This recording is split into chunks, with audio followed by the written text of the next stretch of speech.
وأشهد أن محمدا عبده ورسوله اللهم صل وسلم على محمد وعلى آله وصحبه أجمعين أما بعد.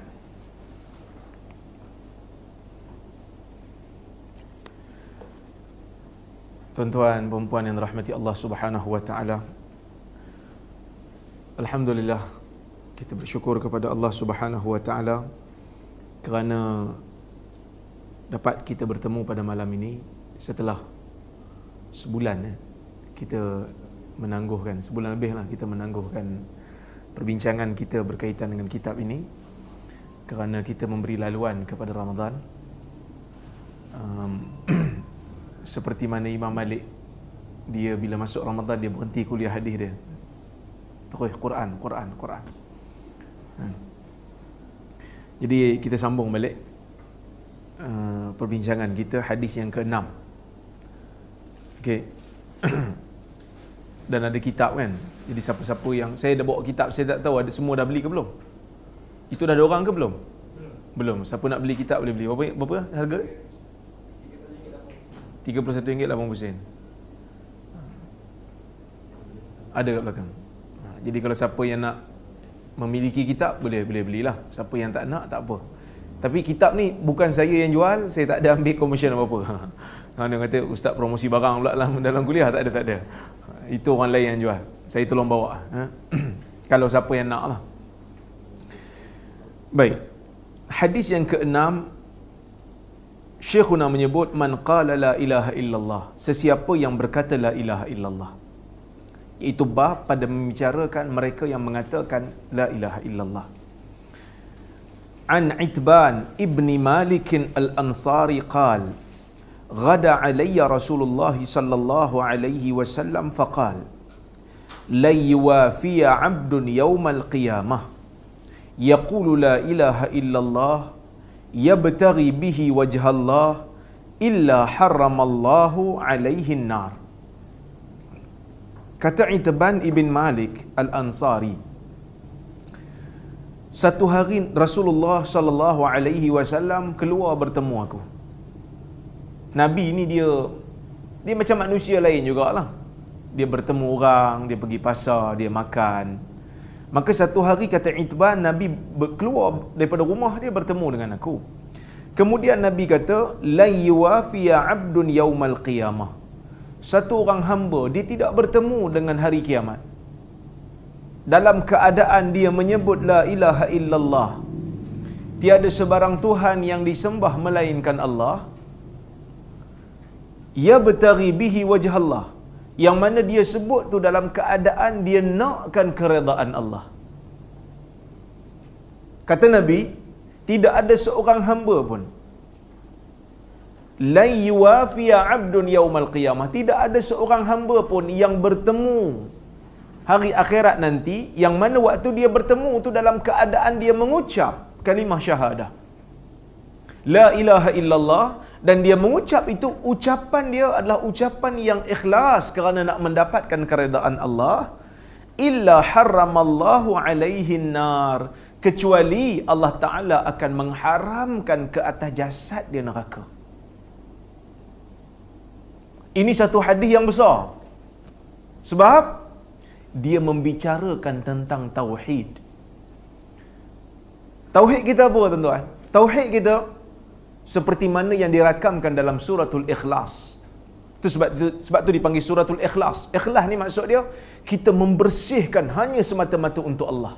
Itu maksud ikhlas. Kan? Ikhlas ni maksud dia kita membersihkan amalan kita, akidah kita hanya untuk Allah. Qul huwallahu ahad. Katakanlah wahai Muhammad, Allah Taala itu satu.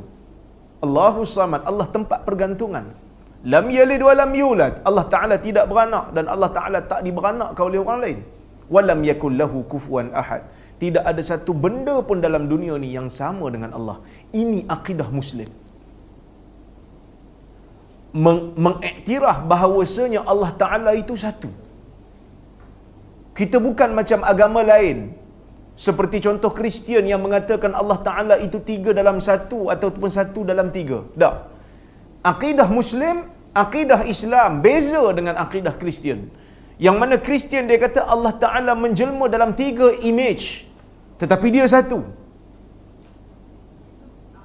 Kita mengatakan Allah adalah Allah. Isa bukan anak Allah. Uzair bukan anak Allah. Nabi Muhammad bukan tidak mempunyai ciri-ciri ketuhanan. Allah Ta'ala itu satu. Allahus Samad bukan hanya mengiktiraf tentang keesaan Allah. Pertama sekali, akidah Islam tauhid. Bukan hanya semata-mata tahu Allah Ta'ala wujud, mesti kata Allah Ta'ala itu esa. Kedua, Allah Ta'ala tempat bergantung. Allah Ta'ala itu segala-galanya. Tempat untuk memberikan kasih sayang yang mutlak, tempat untuk diberikan ketaatan yang mutlak, tempat untuk menyerahkan diri dalam keadaan yang mutlak, tempat untuk memberikan ibadah dalam keadaan yang mutlak, tempat untuk kita bertawakal kepada dia dalam keadaan yang mutlak, tempat untuk kita berdoa pada dia dalam keadaan mutlak. Allah tempat bergantung. Bergantung harap pada Allah. Kemudian lam yalid wa lam yulad. Allah Ta'ala tidak beranak dan Allah Ta'ala tidak diperanakkan. Dia satu saja. Allah Ta'ala zat yang esa. Walam yakul lahu kufuwan ahad. Tidak ada satu orang pun sama sifat macam Tuhan. Kita tak boleh kata satu orang engkau telah mengambil sifat Tuhan, tak boleh. Rahmatnya engkau macam Tuhan kau ni. Jangan. Walillahil masalul a'la. Allah Ta'ala contoh yang tertinggi, tak ada orang sama dengan dia. Tak ada orang yang sama dengan dia. Ya, ada sebahagian sifat Tuhan yang kita digalakkan untuk contohi, tapi tak sama. Allah Ta'ala bersifat rahmat, kita juga dituntut untuk mengasihi hamba yang lain, tapi tak sama rahmat Allah dengan rahmat kita. Allah Ta'ala Rauf, pemaaf, tapi tak sama pemaaf Allah dengan pemaaf kita. Pemaaf Allah bersifat kamal, sempurna. Maka hadis ni Nabi nak mengisyaratkan, sesiapa yang menyebut perkataan la ilaha illallah ikhlas kerana Allah, dia sebut tu ikhlas dalam dunia ni. Dalam hadis yang lain pun disebut, man kana akhiru kalamihi fid dunya la ilaha illallah dakhalal jannah. Sesiapa yang kalam akhir dia di atas muka dunia ini la ilaha illallah, maka dia akan masuk ke dalam syurga. Jadi tuan-tuan, ulama berbeza pandangan mengenai hadis ni. Dalam nak memahami hadis ni, ulama berbeza pendapat. Sebab hadis ni seolah-olah macam nak kata, hang tak payah buat apa-apa, cukup sebut la ilaha illallah atas muka dunia ni, haram neraka atas hang. Solat pun tak payah, solat tak payah, puasa tak payah, zakat tak payah. Apa yang penting kita beriman. Jangan nilai luaran, nilai dalam ni. Dia seolah-olah dia akan nampak zahir hadis ni macam nak pergi ke tu, nak pergi kepada pemahaman tu. Nampak? Sebab tu hadis ataupun ayat Quran dia mesti difahami secara kolektif. Dia mesti difahami secara menyeluruh, holistik. Dia tak boleh ambil satu dalil faham kok suka kita, tak boleh. Kita mesti tenung juga dalil yang lain.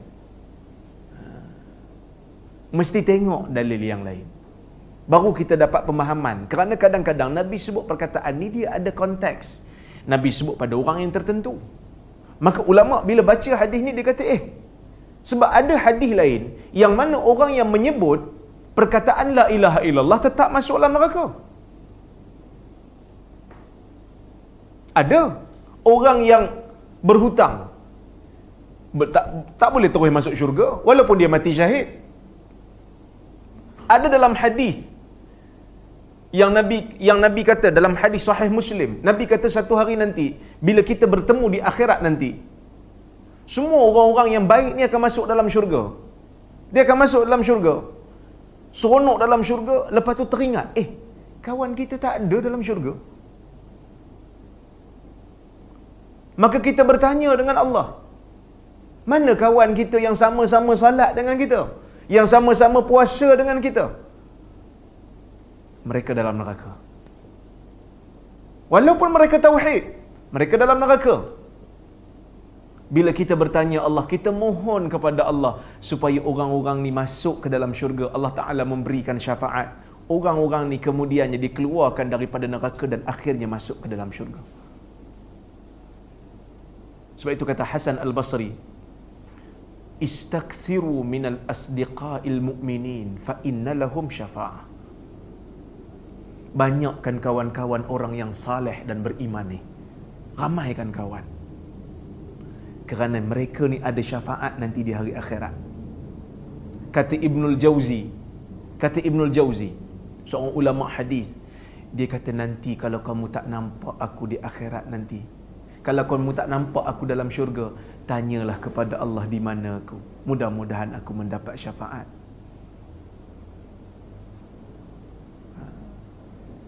Kita jangan cari musuh.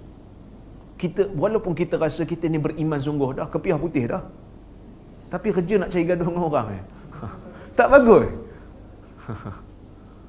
Semua orang Islam tak bagus, dia seorang je bagus, tak boleh. Kita kena pelbagaikan kawan yang Muslim, yang mukmin, berkawan. Kerana mereka ni setiap seorang, mana kita tahu dia lebih saleh pada kita, dan Allah Ta'ala berikan dia kelebihan syafaat yang akan menyelamatkan kita di akhirat nanti. Dia tanya kita, ya Allah, mana fulan bin fulan? Maknanya dia beriman, tapi dia tetap masuk neraka. Jadi hadis yang tadi seolah-olah macam bercanggah dengan hadis ni. Ada hadis riwayat Muslim juga. Nabi kata, sinfani min ahlin nar lam arahuma. Qaumun ma'ahum siyat yadribuna bihan nas. Wa nisa'un kasiyatun 'ariyatun ma'ilatun mumilat. Ru'usuhunna ka'asnimatil bukhtil ma'ilah. La yadkhulnal jannah wa la yajidna rihaha. Fa inna rihaha la yujadu min masirati kadza wa kadza. Nabi kata, hadis Muslim, Nabi kata dua golongan daripada kalangan umat aku. Masuk umat aku ni maksud apa? Sinfan min ahli nar. Dua golongan daripada apa? Daripada ahli neraka. Yang aku belum pernah tengok di zaman ni. Qaumun ma'ahum siyat yadribuna bihan nas. Nabi kata dua golongan ni ahli neraka. Satu kaum, satu puak, Nabi kata kaum yang pegang rotan, duk pukul orang. Ulama kata ni golongan pembantu kepada orang zalim. Dia pukul orang zalim. Satu. Yang kedua, nisa'un kasiyatun 'ariyat. Yang golongan yang kedua, perempuan yang berpakaian tetapi telanjang. Ma'ilatun mumilat. Jalan dia tu jalan yang melenggang-lenggok, dan dia mengajak orang lain untuk melakukan maksiat. Ru'usuhunna ka'asnimatil bukhtil ma'ilah. Kepala mereka seperti bonggol unta yang condong. Macam mana bonggol unta? Kita dah cerita ke belum? Belum kan?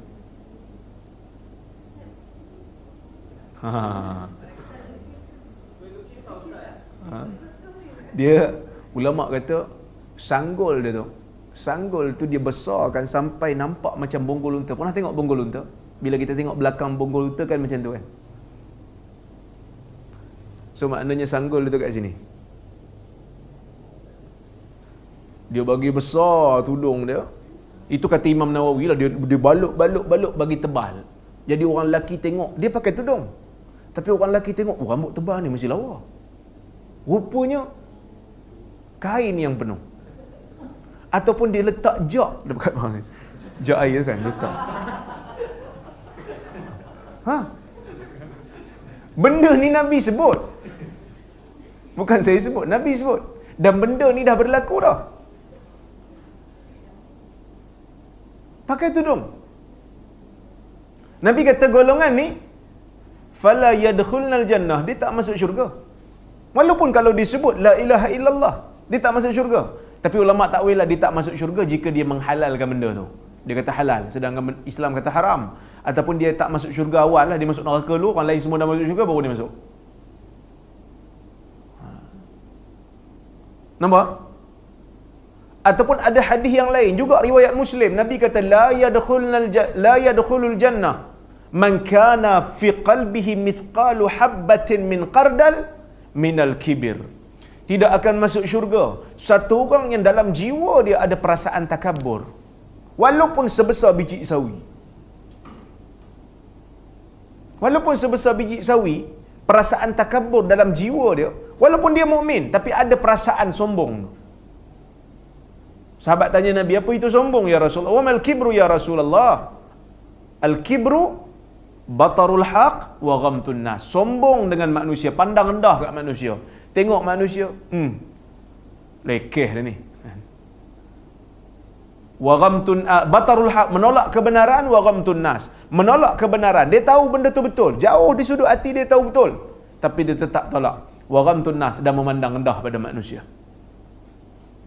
Walaupun dia beriman, walaupun dia mengucap la ilaha illallah, tapi Nabi tetap kata dia tak masuk syurga selagi mana perasaan takabur tu tak bersih daripada jiwa dia, tak akan masuk syurga.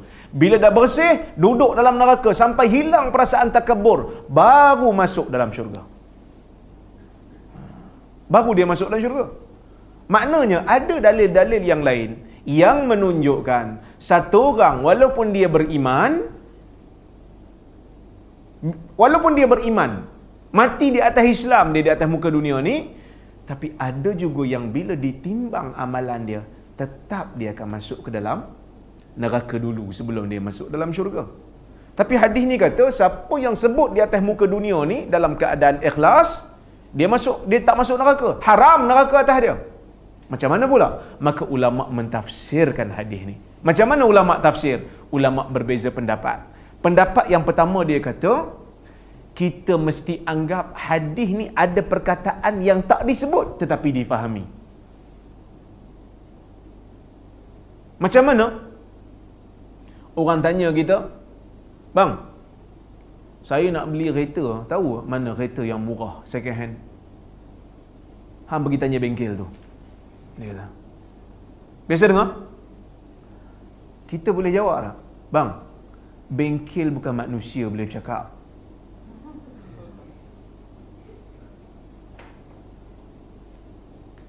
Betul tak?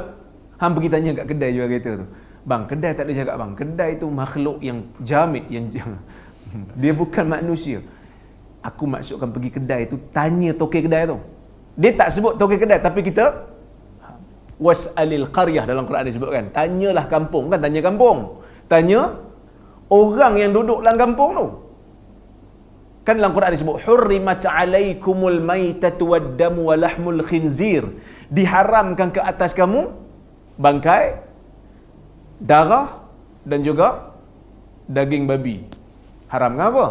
Haram makan. Haram makan. Walaupun tak disebut makan, tapi kita faham. Hurrimat alaikum ummahatukum, diharamkan ke atas kamu ibu-ibu kamu. Haram apa? Haram kahwin. Jadi tak disebut tapi kita faham. Jadi hadis ni ada perkataan yang tak disebut tapi kita faham. Apa dia? Maka Allah haramkan ke atas orang yang menyebut perkataan la ilaha illallah itu kekal dia dalam neraka. Yang diharamkan tu bukan masuk terus. Yang diharamkan tu adalah kekal dalam neraka, yang mana dia akan masuk neraka kalau amalan dosa dia banyak, tapi dia tak kekal, dia akan keluar juga masuk ke dalam syurga balik. Tu pendapat yang pertama lah. Pendapat yang kedua kata, dia kata hadis ini mesti difahami khas untuk orang-orang yang sebelum dia mati, dia sebut perkataan itu yang mana dia bertaubat sebelum dia mati dengan taubat yang nasuha. Boleh tak? Tadi yang pertama kata haram tu bukan haram mutlak, haram kekal. Dia mungkin masuk, tapi masuk sekejap. Bukanlah sekejap, sementara. Saya kata sekejap pula, dia kata tak apalah Ustaz Rozaimi kata sekejap dia masuk neraka. Bagi kita enjoy lah dalam dunia ni, masuk pun sekejap. Tak, Bukan sekejap, lama. Tapi sementara. Pandangan yang kedua dia kata bukan sementara. Orang ni memang Allah Ta'ala haramkan neraka atas dia. Bila mana dia sebut perkataan ni sebelum dia mati dan dia taubat dengan perkataan ni. Dia taubat. Sebab tu Nabi sebut perkataan ni nakkan redha Allah.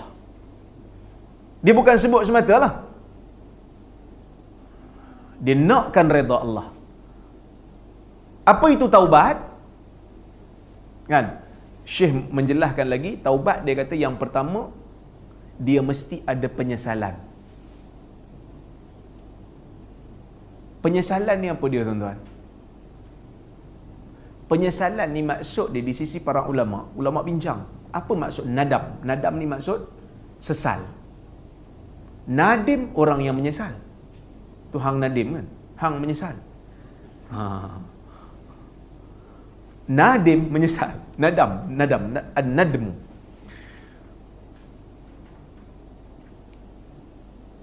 Maksud menyesal ni, maksud dia ialah kalaulah dapat diundurkan masa, maka dia pasti akan mengubah perbuatan dia. Katalah seorang hamba ni dia buat dosa, lepas tu dia taubat. Dia kata saya menyesal dengan apa yang saya buat. Maksud dia apa? Kalaulah Tuhan undurkan balik ke belakang masa dan dia dapat balik kembali kepada situasi dosa yang dia pernah buat, dia akan tukar, dia tak akan buat dosa tu. Itu maksud menyesal. Bukan maksud menyesal ni kita pergi curi duit orang, kata menyesal lah saya. Pasal apa menyesal? Sebab saya ambil 10,000, patut saya ambil 20,000 itu. Menyesal tak tu? Tapi tu tak nama syarat taubat lah, tak lengkap lagi lah rukun taubat tau. Pertama. Yang keduanya, meninggalkan maksiat yang dia nak taubat tu, ditinggalkan terus. Yang ketiga, dia mesti azam tak mau buat lagi. Azam tak mau buat lagi. Masa dia taubat tu, dia mesti azam sungguh-sungguh, masa akan datang ni aku tak mau buat lagi. Tapi kalau dia menyesal, dia tinggalkan, lepas tu dia kata 2-3 hari lagi nak buat lagi kot, itu tak dinamakan taubat. Tapi katalah satu orang kalau dia taubat sungguh-sungguh, dia azam tak mau buat lagi, memang masa dia taubat tu dia tak nak buat, 2-3 hari lepas tu dia buat, bukan kerana dia rancang, tapi sebab dia tewas dengan godaan syaitan. Taubat yang sebelum ni batal tak? Tak batal.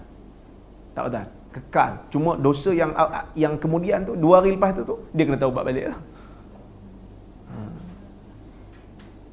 Okey? Itu 3 rukun taubat kalau dosa kita melibatkan dosa dengan Allah. Kalau kita buat maksiat.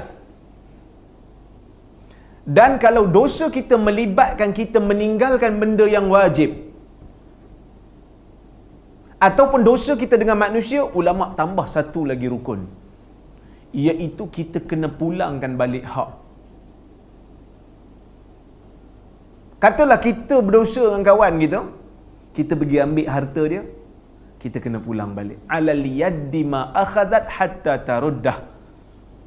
Tangan yang mengambil ni dia kena pulang balik apa yang dia ambil kepada tuan yang punya. Kita curi barang orang, kita kena pulang balik. Dia, tuan-tuan pernah jumpa satu orang yang suka mencuri? Pernah jumpa? Saya pernah jumpa satu orang, dia mengaku depan saya.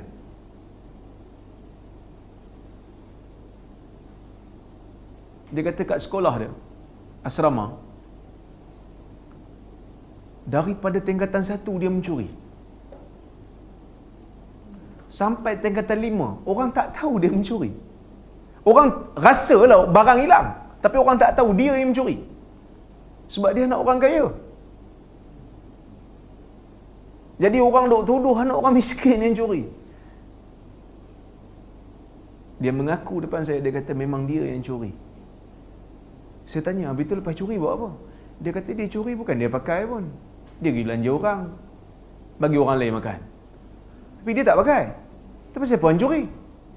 Dia kata tak tahu lah sebab. Jadi hobi kot. Bila mencuri, orang tak tangkap kita mencuri kan? Bila dia mencuri, tak tangkap mencuri, dia jadi macam lepas tu gian nak buat lagi. Dia kena mencuri ni, dia gian. Kata Islam kata mencuri banyak kan ni kena potong tangan. Kan sebab dia gian. Tapi pelaksanaan tu kena tengok balik lah kan. Cuma hukum Islam tu ada lah. Hukum Islam tu ada, cuma macam mana nak laksanakan tu itu terpulang kepada kebijaksanaan pemerintah dan juga ulama yang menasihati pemerintah lah. Okey. Dia kena pulang balik. Tapi kalau dia ambil barang orang, lama dia ambil, macam budak tu lah. Kan? Ada kawan-kawan dia dah keluar sekolah dah pun. Macam mana dia nak pulang? Dia tak tahu dah. Dia perlu sedekahkan harta yang dia ambil tu dan dia niatkan pahala tu kepada tuan yang punya. Maknanya kalau dia dah curi satu barang orang, katalah satu orang ni dia curi selipar kat masjid, jual kat bandar. Dia curi mana kasut-kasut Timberland, kasut-kasut yang mahal kan. Dia curi, dia pergi jual kat bandar. Buat kerja tu sampai 4-5 tahun dan dia pun tak tahu mana dah kasut tu pergi. Dia kena keluarkan harga kasut tu. Dia kena keluarkan harga kasut tu dan niatkan sedekah, niatkan pahala sedekah tu kepada tuan yang punya. Mudah-mudahan tuan dia maafkan kita lah. Kalau tak, kita bertemu di mahkamah Allah lah. Kita kena selesai kat sana. Bukan sekadar ambil duit. Dengan manusia ni kalau kita mengumpat pun, kita kena minta halal. Macam mana minta halal? Kita kena sebut depan orang lah. Dulu saya pernah kata kat dia ni, saya pernah sebut dekat orang ramai yang dia ni perangai tak elok. Hari ni terbukti dia bukan begitu, maka saya tarik balik.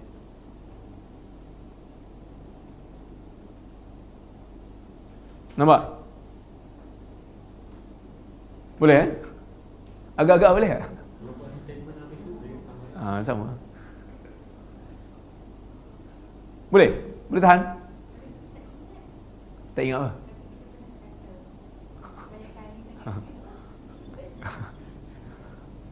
Kita minta halal. Ulama mazhab Hanbali sebahagian dia. Dia kata, saya kalau mazhab Syafi'i dia memang kata mesti lah kena bagi tahu apa benda yang kita bagi tahu kata kat dia. Tapi mazhab Hanbali dia, ada sebahagian ulama mazhab Hanbali dia kata, tengok keadaan kalau kita sebut secara detail menyebabkan hubungan kita dengan dia jadi keruh, maka tak perlu kita bagi tahu secara detail lah. Kita kata kat dia secara umum saja, saya manusia, saya mesti kata kat awak, saya minta maaf. Awak pun minta maaf cepat sebab awak pun manusia juga. Mesti ada kata kat saya.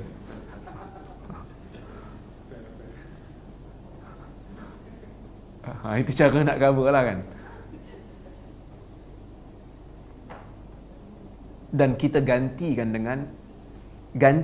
kita sebut kebaikan dia di hadapan orang. Tapi bukan depan dia lah, belakang dia. Jangan sebut depan dia. Depan dia nanti dia lain macam lah kan. Sebut belakang, kata dia ni bagus. Dia bagus. So biar orang tahu. Kalau kita meninggalkan kewajipan terhadap Allah, Allah Ta'ala wajibkan kita salat, wajibkan kita puasa, wajibkan kita zakat, kita tak buat. Bila kita nak taubat, majoriti ulama kata kita kena qada balik apa yang kita tinggalkan. Salat kena qada, puasa kena qada, zakat pun kena qada. Dan kalau kita terlibat dengan riba, kita kena pulang balik duit-duit interest tu. Cuma ulama hari ni kata kalau kita terlibat dengan riba, dengan bank konvensional, tak payah pulang balik pada bank. Kalau bank tu bagi kat kita interest, kita sedekahkan pada orang miskin. Kalau kita pulang balik kat dia, nanti dia buat balik benda tak elok. Kita sedekahkan pada orang miskin. Gitulah. Maknanya taubat ni dia mesti pulangkan balik. Jadi cuma ulama berbeza pendapat. Sebahagian ulama kata, majoriti ulama kata kalau sebab salat ni kena qada lah. Kalau katalah kita daripada umur 15 tahun kita baligh. Umur 15 tahun cukup umur lah. Sampai umur 35 tahun baru mula salat. Maka 20 tahun tu kena qada balik. Kalau sehari 17 rakaat, kiralah Banyak tu kan. Niat qada. Qada. Tak, dia tak boleh sebut. Kita tahulah masa kita angkat takbir tu, saya nak qada salat lah. Kalau orang pegang tangan kita, nak buat apa ni? Saya nak qada salat. Mana niat dah ada lah. Mana okey. Dia tak syarat sebut lah. Yang penting masa kita bangun tu, kita tahu saya nak salat qada. Cuma saya berpandangan, pendapat Ibn Taymiyah juga ada kekuatan lah bab salat ni. Sebab salat ni hari-hari. Dan dia tu satu hari 17 rakaat. Jadi kalau orang nak taubat, dia fikir, nak qada balik, bila nak habis? Maka kita katakan yang wajibnya adalah taubat. Kerana ada hadis yang mengatakan qada salat ni hanya untuk orang yang tidur dengan orang yang lupa. Man nasiya 'anis salah, man nama 'anis salah au nasiyaha falyusalliha idza zakaraha. Sesiapa yang tertidur sehingga terlepas waktu salat, ataupun siapa yang terlupa salat, maka hendaklah dia ganti balik bila dia ingat. Maknanya apa? Qada ni hanya untuk orang yang tak sengaja tinggal, tertidur dan lupa. Majoriti ulama kata kalau lupa pun kena, sengaja lagi lah kena. Itu majoriti faham. Ibn Taymiyah kata tak. Patutnya sebut yang sengaja dululah, itu besar. Dia kata gitu. Maka Ibn Taymiyah kata kalau ditinggalkan salat tu secara sengaja, yang wajibnya hanya perlu bertaubat dan banyak mengamalkan salat-salat sunat selepas itu. Mudah-mudahan Allah mengampunkan kita. Tapi bab puasa kena qada lah. Bab puasa ni dia sebulan ya, dalam setahun kan, dia sebulan dia tak lama. Zakat pun kena qada. Sebab zakat bukan setiap-tiap hari. Begitu.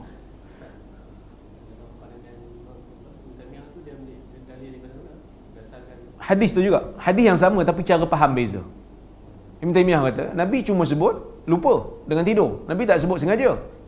Majoriti kata iyalah, kalau lupa pun kena, sengaja lagi lah kena. Qiyasul aula dia panggil. Majoriti guna qiyas aula. Ibn Taymiyah kata dah. Patutnya disebut yang lebih penting. Gitu. Dia macam sama perbahasan babi ni. Kena samak ke tak kena samak?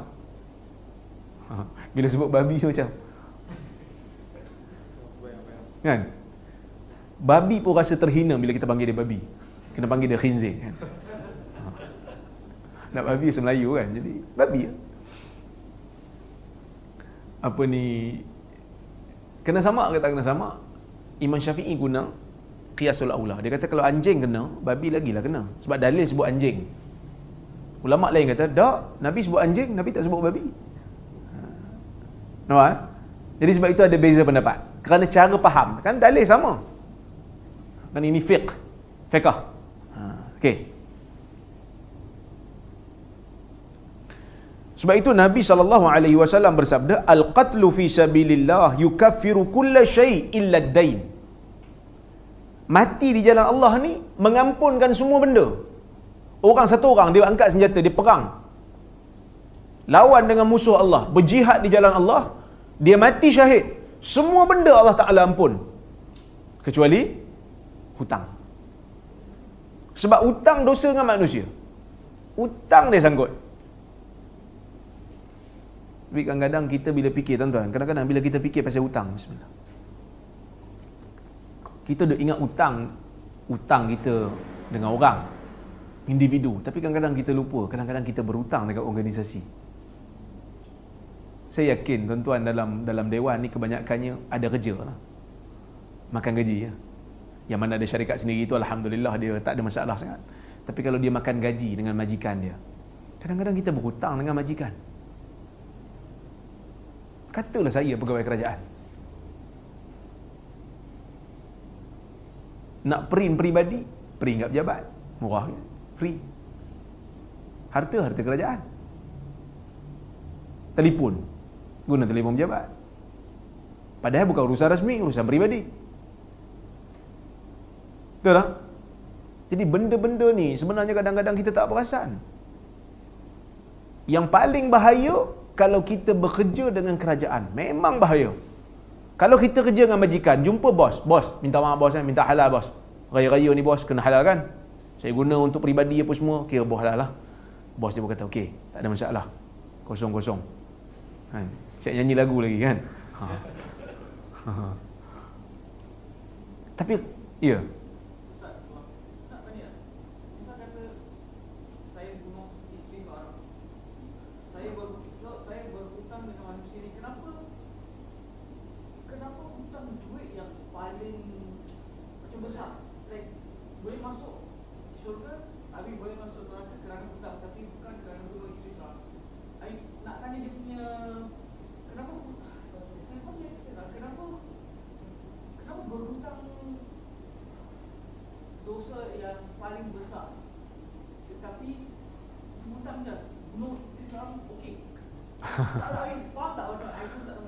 Tak, hutang ni, dia bila bunuh isteri orang, dia ada hutang juga, hutang diat, hutang kisas, hutang juga. Kena balas bunuh. Tak, bukan gitu. Hutang dengan manusia ni, maksud dia bukan hutang duit saja, apa saja. Barang yang kita ambil, hak yang kita ambil termasuk. Apa saja yang bersangkut dengan hak manusia. Bila kita bunuh satu orang, kita berhutang dengan wali dia. Sama ada wali dia tu nak balas bunuh kita balik ataupun nak minta kita diat berupa 100 ekor unta. Nampak? Bukan hanya hutang duit, dah. Hutang duit ni sebab Nabi nak mention benda ni manusia selalu jual. Bunuh orang ni orang tak, bukan semua orang terlibat. Ni kadang-kadang duit yang sikit-sikit ni. Kan? Macam saya kerja dengan kerajaan. Kalau kita nak minta halal kat siapa? Bos kita makan gaji ke? Nak kena minta halal kat semua rakyat. Taxpayers. Oh, bukan main-main tu. Sebab tu ada seorang ustaz dia menung lama. Ada seorang ustaz tadi cerita lah, dia kata dia pernah duduk dengan satu orang ustaz dekat Arafah. Padang Arafah tengah berukuf. Ustaz tu menung lama. Kata, ustaz, pasal apa menung? Saya kerja dengan kerajaan ni lama dah. Saya mikir, dekat-dekat nak pencen ni saya terfikir, berapa banyak talian telefon yang saya guna untuk peribadi. Berapa banyak kertas yang saya guna untuk peribadi. Berapa banyak overtime yang saya claim. Tapi bukan, saya claim overtime. Tapi sebenarnya kerja tu boleh saya buat waktu berjabat, tapi saya tangguh sebab saya nak claim overtime. Berapa banyak yang kita claim allowance perjalanan, tapi kereta kongsi. Kereta kongsi pergi 2 orang, tapi seorang claim berbeza. Sebab itu, sahabat-sahabat, saya baca riwayat Umar, Khawlah bintu Hakim. Dia perempuan, tua. Dia kata, dia tengok Umar berjalan dengan menteri dia, dengan pegawai dia. Umar masa tu khalifah. Dia kata, "Ruwaidaka ya Amiral Mu'minin, hatta ukallimaka kalimat. Fa inna ahdi bika wa anta Umair tusari'u al-fatayan." Dia kata, "Falam tadhhab 'alayka ayyam illa an takuna Umar. Falam tadhhab 'alayka ayyam hatta takuna Amiral Mu'minin. Ittaqillaha fir ra'iyah." Dia kata, "Berhenti sekejap Umar. Aku nak cakap dengan kau sikit. Seingat akulah." Dia kata, "Ahdi bika wa anta kunta Umairan tusari'ul fatayan fi suqi Uqad." Dia kata, "Seingat aku dulu aku jumpa engkau masih lagi dia gelar Umair, bukan Umar, Umair, sebab engkau masih kecil. Masa tu kau bergaduh dengan budak-budak dekat pasar Uqas. Tidak berlalu hari sehingga engkau menjadi Umar, dan tidak berlalu hari sehingga engkau menjadi Amirul Mukminin, menjadi pemimpin orang Islam. Bertakwalah kamu kepada Allah apabila kamu memerintah manusia." Pegawai Umar kata, "Ni siapa ni? Boleh pula nak sound Umar." Ni kena pegawai lebih ni. Betul tak? Ni siapa ni? Nak tegur-tegur Umar pula. Umar kata biarkan dia. Kau tahu dia siapa? Dia Khawlah bintu Hakim. Yang mana ada ayat, ada surah yang turun khas untuk dia. Allah Ta'ala dengar suara dia. Maka kalau Allah Ta'ala dengar suara dia, ambil berat tentang suara dia, kenapa Umar tak ambil berat tentang suara dia? Itu kita muhasabah diri. Kan? Siapa pun kena ingat, kita ada urusan dengan manusia yang belum settle. Kita kena fikir yang tu. Jadi sebab tu kita kena takut, tuan-tuan. Kan? Kita kena takutlah dalam dunia ni. Banyak benda kadang-kadang kesilapan yang kita dok buat. Baik.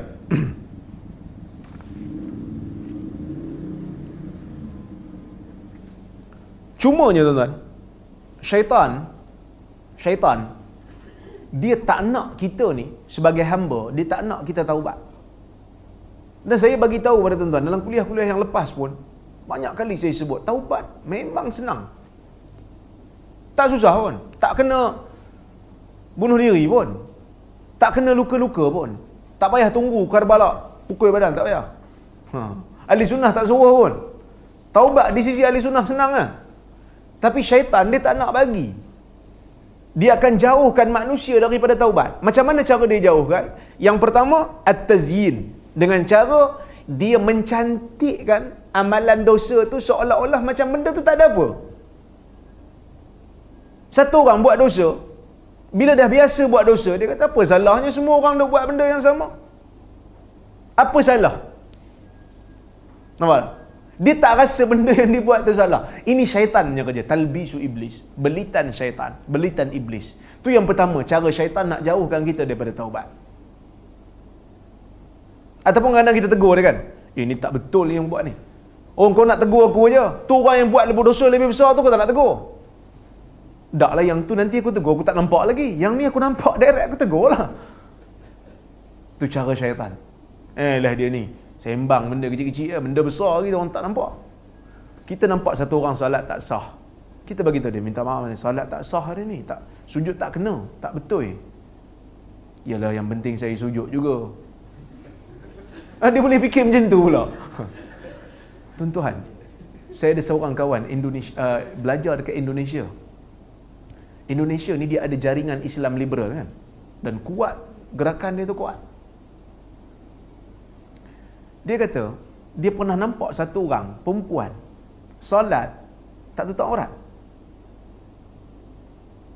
tak tutup kepala, tengkuk terbuka, solat pakai baju ketat, slow jeans.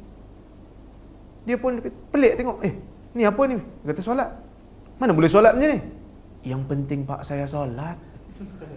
Itu lebih baik daripada saya tidak solat, dia kata kan. Kacau kita. Ini tazyin. Syaitan nampakkan benda salah yang kita buat itu seolah-olah baik. Ya? Bid'ah juga. Dia rasa dia sedang melakukan ketaatan kepada Allah, tetapi dia mereka sesuatu dalam agama yang tidak diizinkan oleh Nabi dan oleh Allah dan Rasul. Ya? Dia tak sedar. Orang bagi tahu, kadang-kadang ada orang bagi tahu kat dia, orang tak kata kat dia sesat ke apa. Orang cuma bagi tahu, tuan-tuan, Nabi suruh buat benda ni tuan-tuan. Dia terasa orang duk hentam dah. Sebab yang Nabi suruh buat tu tak sama macam dia buat. Nampak tak? Dia rasa orang hentam dia, senang-senang orang tak hentam dia pun. Orang kata yang ni Nabi suruh dalam hadis ada lah ni. Kata itu tengok, semua dia tu kan bagus nak tu. Menyalahi arus. Kan? Jadi syaitan dia hiasi amalan maksiat yang dilakukan oleh manusia seolah-olah macam benda tu baik. Okay. Itu yang pertama. Yang keduanya, at-talbis. Mengelirukan. Syaitan akan mengelirukan manusia. Tadi tazyin nampak baik, yang ni keliru. Nak kata jahat nampak macam baik, nak kata baik nampak macam jahat. Nampak? Tuan-tuan tengok skim bank kan riba kalau yang konvensional. Tak riba kot, bagus nampak, lebih bagus daripada Islamic punya skim. Talbis, keliru. Yang ketiga,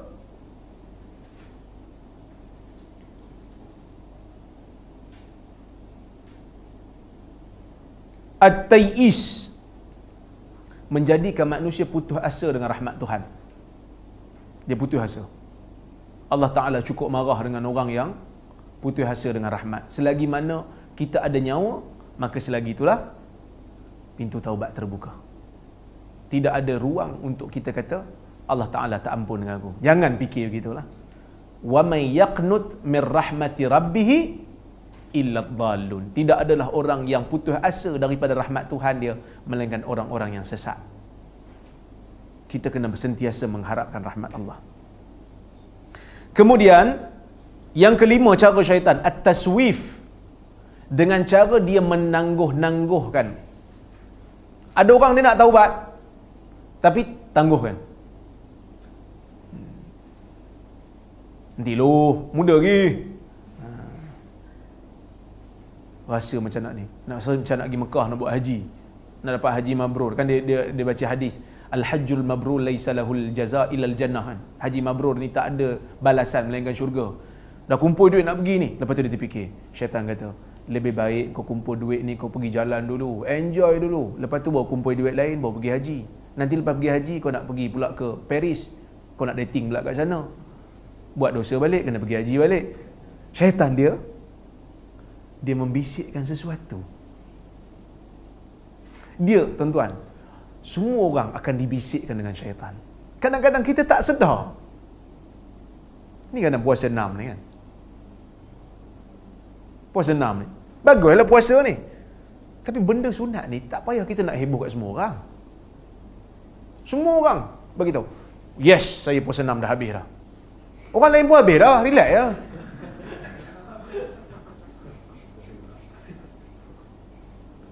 Betul tak? Dia bagi tahu kat orang tu, dia seolah-olah macam nak riak lah. Puasa 6 kau habis dah. Habis dah? Habis dah? Belum kan? Habis dah? Belum.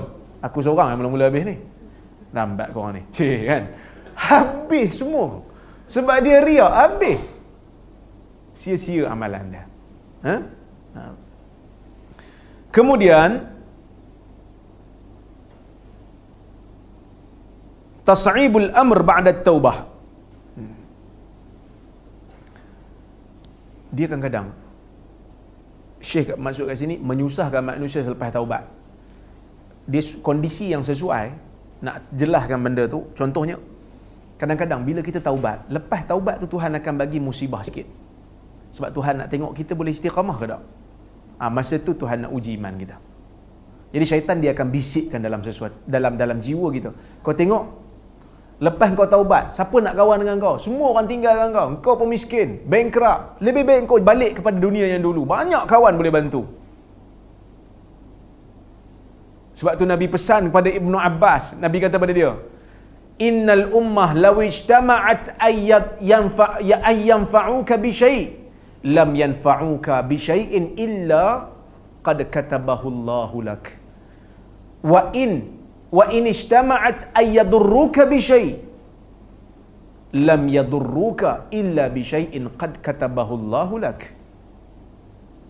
Rufi'atil aqlam wa jaffatis suhuf. Nabi kata pada Ibnu Abbas, Nabi pesan. Nabi kata, kau kena ingat Ibnu Abbas, manusia kalau dia berpakat-pakat sama dia nak beri mudarat kepada kamu, mereka tak akan beri mudarat apa-apa melainkan apa yang telah Allah Ta'ala takdirkan ke atas mereka, ke atas kamu.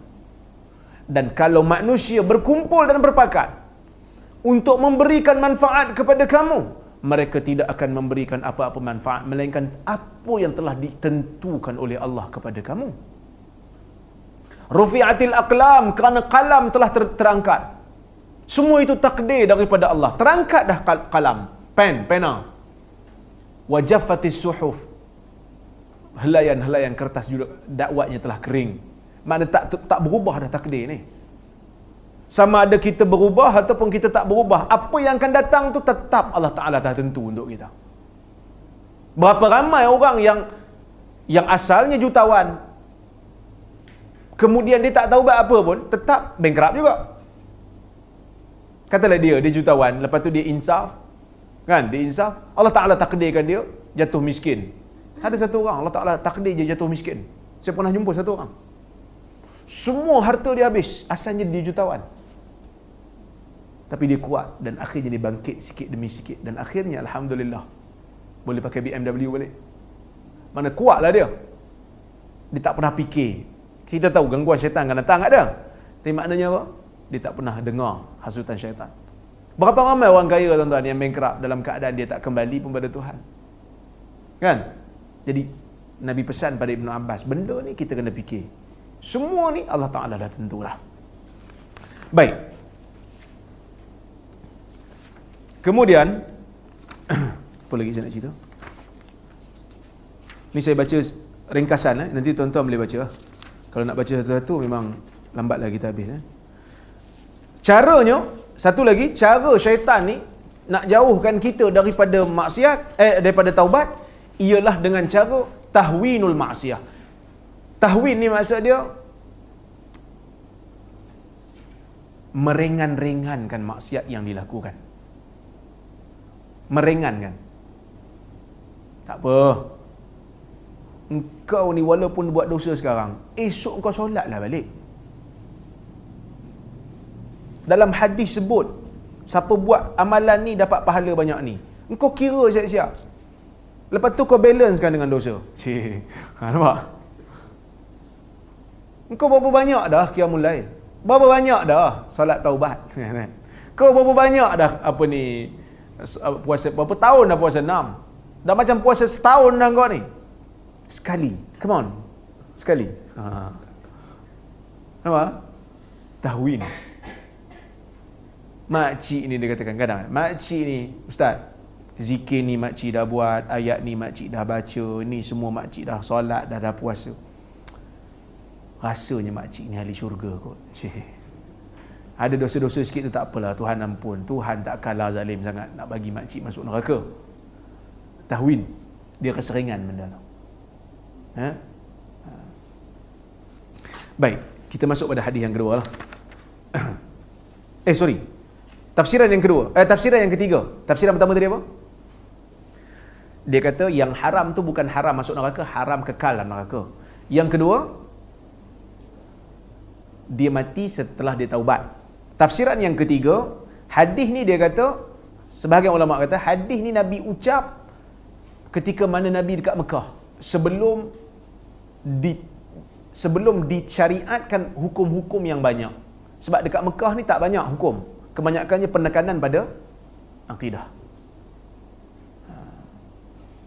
Dia tak banyak hukum, hanya penekanan pada akidah. Jadi ni awal-awal. Siapa yang mati dalam keadaan mengucap akidah, syurga. Sebab zaman tu zaman di mana nak masuk Islam memang susah. Orang pandang serong kat Islam. Siapa boleh sokong Nabi tu kira hebat lah. Gitulah. Tapi pandangan ni tak tepat. Sebab hadis ni diriwayatkan oleh Itban bin Malik Al-Ansari. Dia tu Ansar. Ansar ni orang Madinah. So Nabi sebut perkataan ni ketika mana Nabi bertemu dia. Nabi bertemu dia maksudnya lepas pada hijrah. So pandangan ni tak tepat lah. So jangan kata kat saya pula, ni tak hormat ulama'. Ni pandangan ulama' juga ni. Kita bukan tak hormat, kita kata tak tepat. Kita hormat lah. Tapi dah bila ada pandangan yang banyak macam ni, tuan-tuan, bila ada pandangan banyak, yang ni kata macam ni, yang ni kata macam ni, dia biasa bila ada perbezaan, mesti ada yang tak tepat kan? Mesti ada yang betul, mesti ada yang salah. Sebab banyak pandangan. Jadi kita mesti pilih yang satu, yang paling kuat. Tapi bukan kita tak hormat yang lain-lain tu. Cuma kita kata tak apa tepat lah. Yang keempat, tafsiran yang keempat dia kata, orang yang sebut perkataan ni yang Tuhan haramkan ke atas di neraka ni, orang yang sebut ni bukan hanya sebut dengan lidah, tetapi sebut dengan amalan, dibuktikan dengan amalan. Sebab tu Nabi kata dia sebut dalam keadaan dia nak keredaan Tuhan. Maksud dia bukan hanya sekadar sebut dan juga memahami tuntutan di sebalik sebutan itu. Sebab itu orang Quraisy dia tak nak sebut perkataan ni. Walaupun perkataan ni pada dia ringan aja, la ilaha illallah, apa masalah? Dia tak nak sebut. Tetap tak nak sebut. Nabi pujuk ni, Abu Talib ni, pujuk, ya am kul kalimatan la ilaha kul la ilaha illallah kalimatan uhajju biha laka indallah, hadis Bukhari.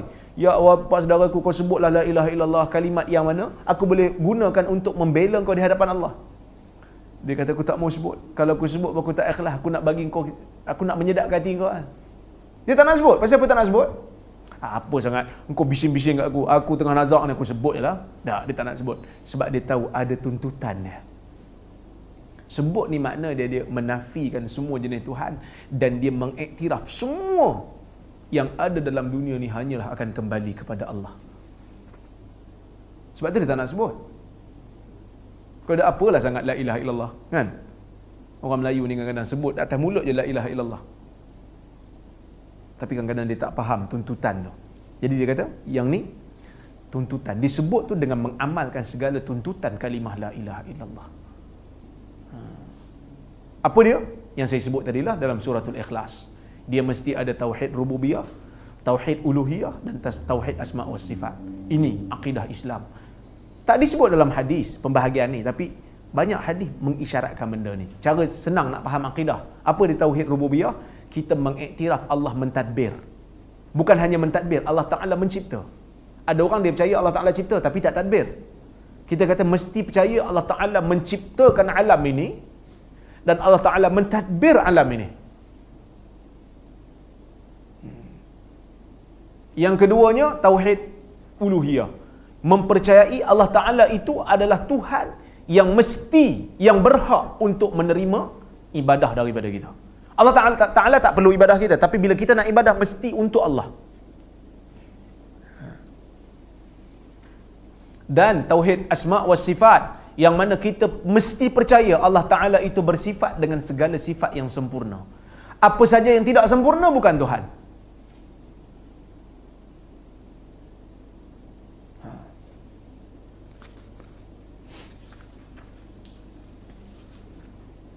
Okey. Baik.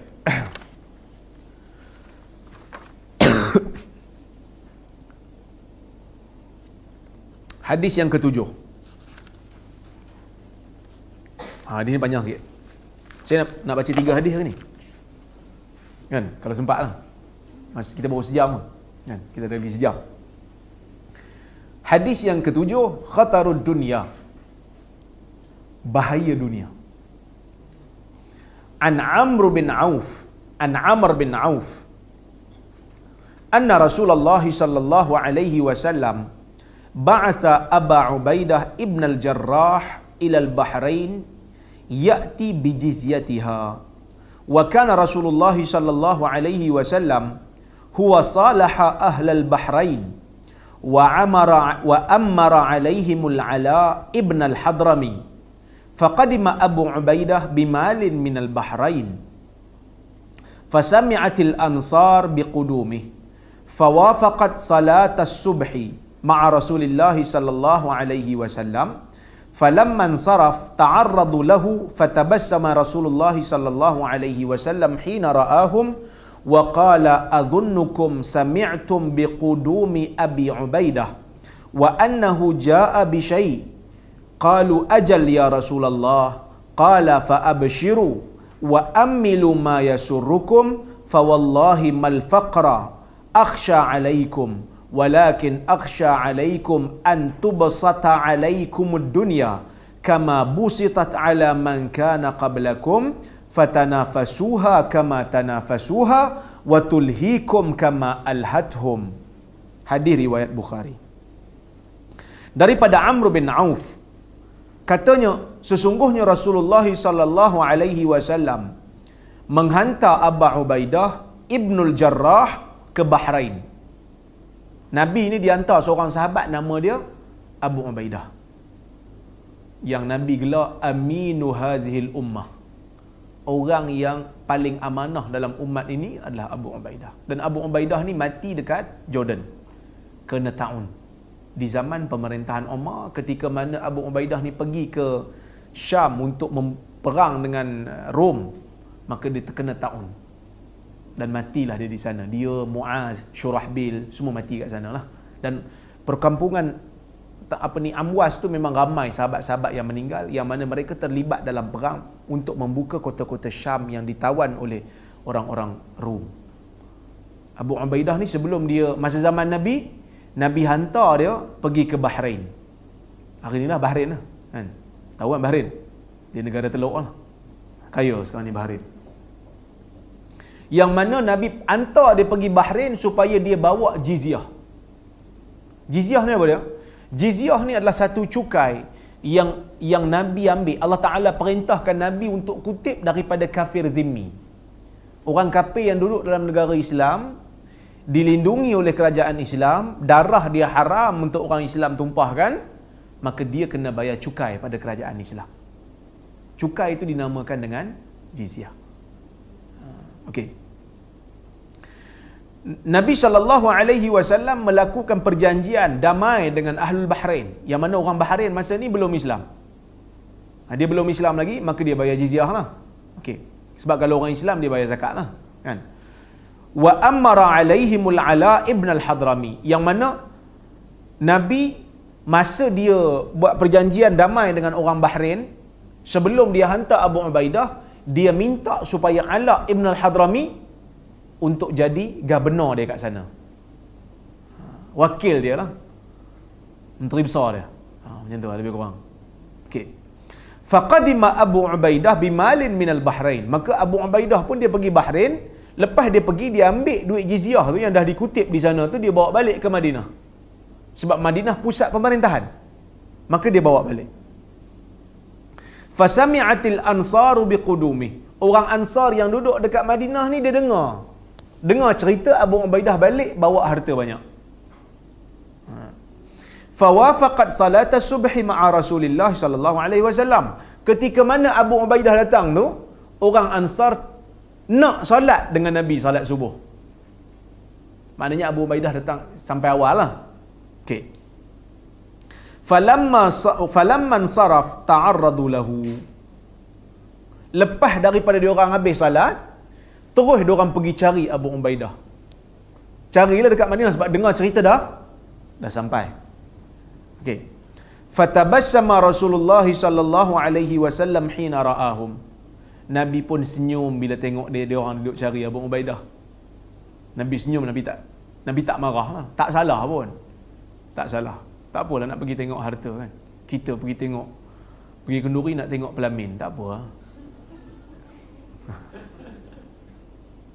Tapi jangan masuk bilik pengantin lelaki, takut pengantin lelaki baru lepas mandi. Yang tu salah. Makcik-makcik yang buka pintu. Assalamualaikum, nak tengok bilik pengantin. Terlompat pengantin lelaki. Pengantin lelaki baru lepas mandi. Yang tu kena minta izin lah sebab bilik. Kalau setakat nak tengok pelamin, tak apa lah. Macam tu lah, Nabi dia tak marah. Benda tak salah kan. Nabi kata, azunnukum sami'tum biqudumi Abi Ubaidah. Nabi kata, aku sangka kamu dah tahu dah yang Abu Ubaidah ni akan balik, akan sampai daripada Bahrain. Wa annahu ja'a bi syai', dan aku tahu kamu dah dengar cerita yang dia bawa sesuatu. Bawa harta lah. Qalu ajal ya Rasulullah. Mereka kata, ya, betul ya Rasulullah, betul.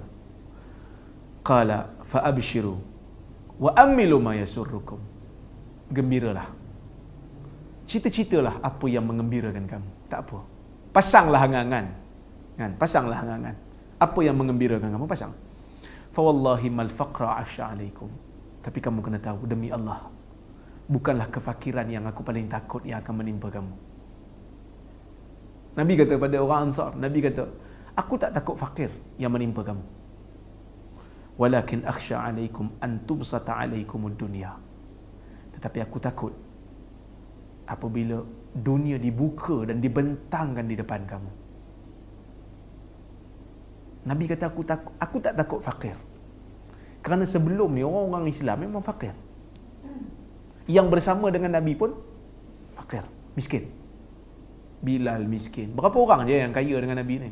Tak ramai. Yang ramainya miskin. Ibn Mas'ud miskin. Ammar miskin. Kan?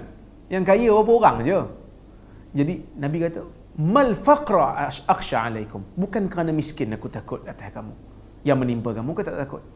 Dalam hadis yang lain disebut, miskin sebelum ni menimpa kamu, fasabartum, kamu sabar, boleh tahan. Kan?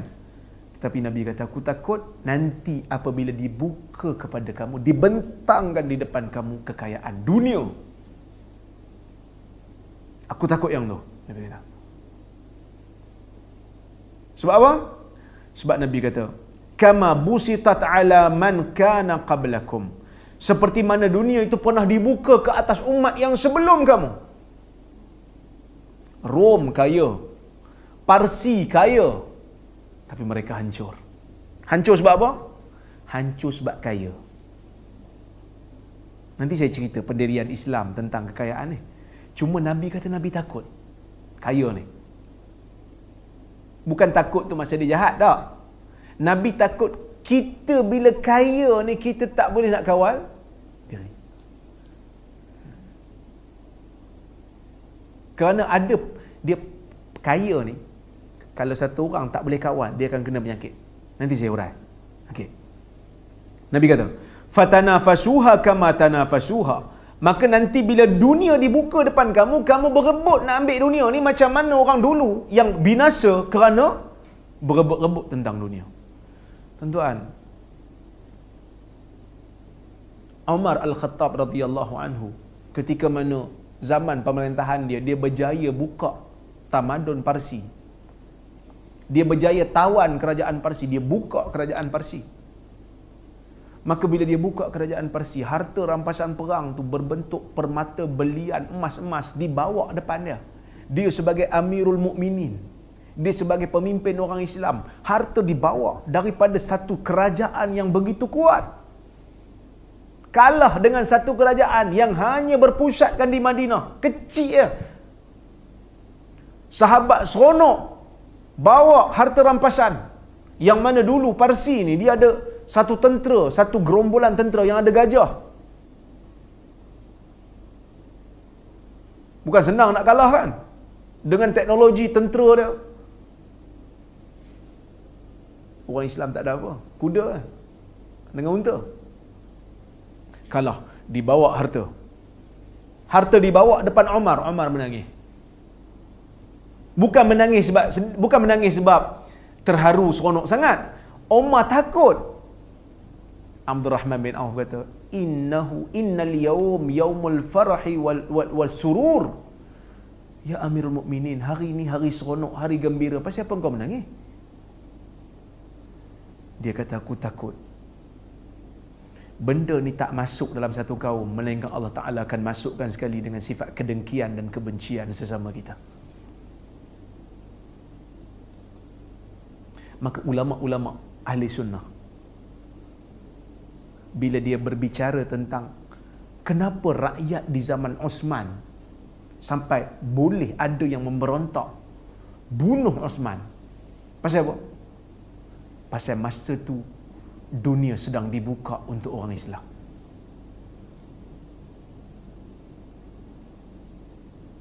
Maka fitnah mudah untuk tersebar, orang mudah percaya cerita. Kedengkian dalam masyarakat Islam pada masa itu terlalu tak boleh, masih prevail, kita kata. Tak boleh nak dikawal kerana orang Islam kaya.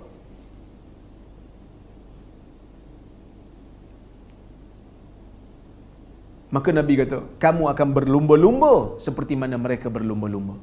Wa tulhikum kama alhathum, dan kamu akan dilalaikan dengan harta ini seperti mana orang dulu dilalaikan dengan harta. Tuan-tuan, ini yang disebut oleh Syekh, bahaya kekayaan ni, bahaya harta ni, kemewahan ni. Apa bahaya? Yang pertama, dia menjadikan manusia ini terpesong.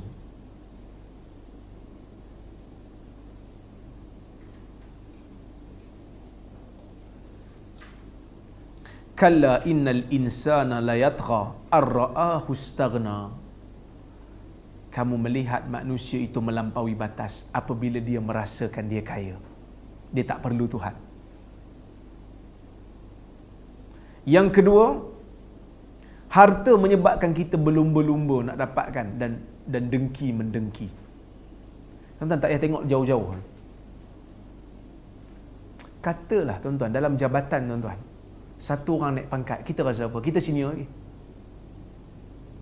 Kita rasa apa? Usah kata jabatan kerajaan ni. Tu dalam masjid. Yang pergi masjid ni orang baik. Betul? Mana ada orang tak baik pergi masjid? Ada pun sebab ada kenduri baru pergi. Tapi biasa yang pergi masjid ni orang baik lah. Yang melazimi masjid ni orang baik. Tuan-tuan tengok, ada tak masjid yang kita tengok satu negeri lah, masjid-masjid dia yang aman, tak bergaduh antara AJK dah? Mesti gaduh. Mesti ada tak puas hati. Kan saya cerita dulu, ada satu orang hamba Allah, dia cerita kat saya, dia kata Bilal tak puas hati dengan elaun imam. Dia yang bergaduh ni masjid. Surau jarang bergaduh. Sebab surau tak ada elaun. Imam ni imam apa? Lillahi ta'ala ya. Dia bila ada elaun ni jadi masalah. Tapi pejabat agama pun pening juga tak bagi elaun, kan tak imarah lah masjid. Bagi elaun. Bila bagi elaun, Bilal dapat elaun, imam dapat elaun. Bilal tak puas hati sebab dia kata kerja Bilal lebih susah daripada kerja imam. Patut imam punya elaun kurang pada Bilal. Sebab Bilal kena azan, muazzin, dia kena azan berapa kali? 5 kali. Kan? Dia kena azan 5 kali. 5 kali, Zuhur ke Asar ke, azan tu lah, sama. Tapi kalau imam, salat Zuhur mana ada keluar suara? Dia keluar suara, baca kuat ni, subuh, maghrib dengan isyak lah. Dia kata patut elaun Bilal banyak hari sebab Bilal 5 kali azan, 5 kali kuat. tu cara. Tak puas hati. Bergaduh sebab apa? Tak cukup elaun. Ni tanafasu, menyebabkan kita berlumba-lumba. Cuba katalah yang bergaduh-gaduh ni, hang ni kata nak jadi imam ni, kata okey tak apalah, jadilah imam, siapa-siapa nak jadi pun elaun saya tarik. Esok dua-dua orang yang berebut tu tak datang masjid. Yang berebut tu lah, yang biasa yang tak berebut dia tak ada, dia datang tak. Dia berebut. Nampak tak? Itu tara 500. Yang Umar tadi, permata, emas, belian dia bawa. Lagi lah. Kan? Okey. Yang ketiga, sababul lahwi. Harta ni menyebabkan kita leka. Dan diceritakan dalam kitab sirah, dalam kitab sejarah, tahun kejatuhan kerajaan Abbasiyah, tahun tu adalah tahun di mana rakyat kerajaan Abbasiyah terlalu mewah sambut hari raya sehingga mereka terlupa solat raya. Esok dia orang qada solat raya. Tahun tu juga Allah Ta'ala bagi mereka jatuh. Kerajaan tu jatuh.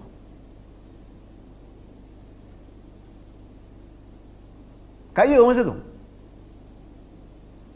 Sebab itu Nabi dia dalam hadis riwayat Ahmad, Nabi pesan. Nabi kata apa? Nabi kata,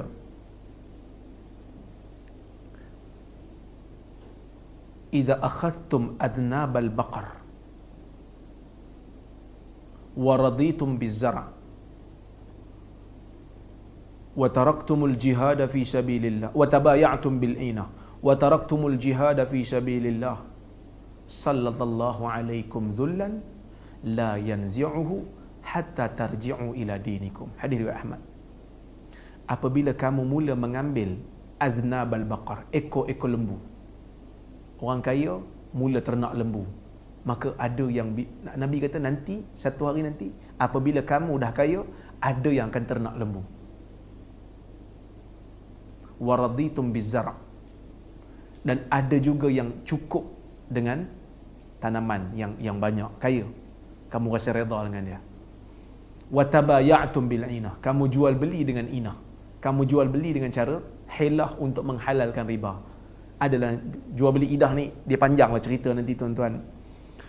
Ada masa kita cerita. Tapi dia hilah lah nak menghalalkan riba. Dia guna cara jual beli tapi dia pusing-pusing. Nak bagi jual beli itu halal sedangkan dia haram. Wa taraktumul jihad fi sabilillah. Satu hari nanti bila kamu redha dengan gembalaan kamu redha dengan tanaman kamu yang banyak, kamu dah hidup senang, kamu boleh sampai satu tahap untuk menghalalkan riba dengan hilah, dan kamu nanti satu hari sanggup tinggalkan jihad fi sabilillah. Masa tu nanti, kata Nabi, Allah Ta'ala akan campakkan ke atas kamu kehinaan. Dia takkan tarik kehinaan itu sehingga kamu balik kepada agama kamu.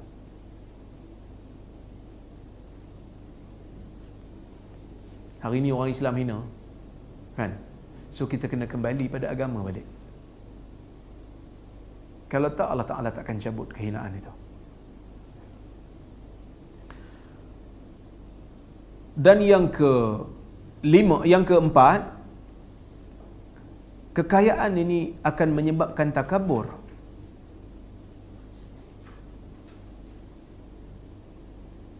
Sebab itu, tuan-tuan, dalam hadis riwayat Ahmad, Nabi doa kepada Allah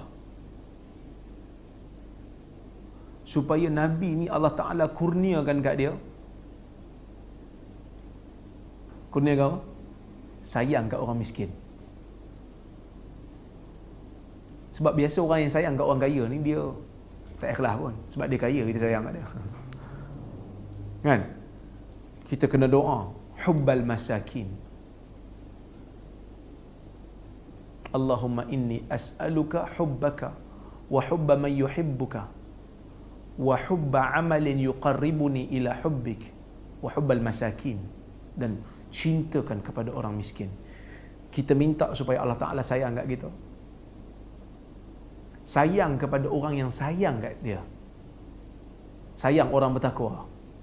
Sayang kepada amalan yang boleh membawa kepada Tuhan sayang kat kita. Dan sayang kepada orang miskin. Kan? Sebab apa? Nak hilangkan perasaan takabur tu. Sebab kadang-kadang bila kita senang, tuan-tuan, kita boleh suruh orang dengan duit. Dia ada act sikit lah, kan? Dia rasa aku mampu. Yang tu bahaya. Bukan, yang salah tu bukan kaya tu. Yang salah tu orang yang kaya tu. Dia tak boleh kontrol. Ada sahabat yang kaya, tapi Nabi tak marah pun. Siapa kaya sahabat? Osman kaya. Osman, tuan-tuan, dalam perang Tabuk, dia pernah sedekahkan di fisabilillah, nafkahkan harta di jalan Allah, 500 ekor unta dengan kelengkapan untuk perang Tabuk, dan 1000 dirham. Hari ni kalau kita nilai balik apa yang Osman bagi, juta untuk agama. Kaya lah Osman ni. Abdul Rahman bin Auf kaya, dan dia gunakan untuk Islam. Jadi yang salah tu bukan gaya tu. Yang salah tu adalah sikap. So Nabi nak betulkan attitude. Sebab tu Nabi senyum. Sahabat pergi jumpa Abu Ubaidah, tengok harta banyak, sahabat suka. Nabi senyum. Nabi tak kata apa. Nabi tak kata jangan ambil ni. Nah, Nabi tak kata. Nabi pun tak miskin mana. Walaupun Nabi doa, Allahumma ahyini miskina wa amitni miskina wa hsyurni fi zumratil masakin. Ya Allah, hidupkan aku dalam keadaan miskin, matikan aku dalam keadaan miskin. Nanti hari kiamat nanti bangkitkan aku bersama-sama dengan golongan miskin. Itu bukan Nabi nak miskin. Nabi tak miskin pun. Nabi tak fakir pun dalam hidup dia. Tak minta-minta pun Nabi ni. Sekadar Nabi cukup pakai, cukup makan. Nabi bukan minta jadi miskin. Nabi minta sifat orang miskin, tawaduk. So, biasa orang miskin ni tawaduk. Jadi, mau orang kaya yang sifat dia sifat orang miskin. Maksud dia, kita nak raja berjiwa rakyat, bukan rakyat berjiwa raja. Dia ramai orang sekarang rakyat berjiwa raja. Dia rakyat je, tapi jiwa dia macam jiwa raja. Dia nak raja berjiwa rakyat, tapi dia berjiwa raja.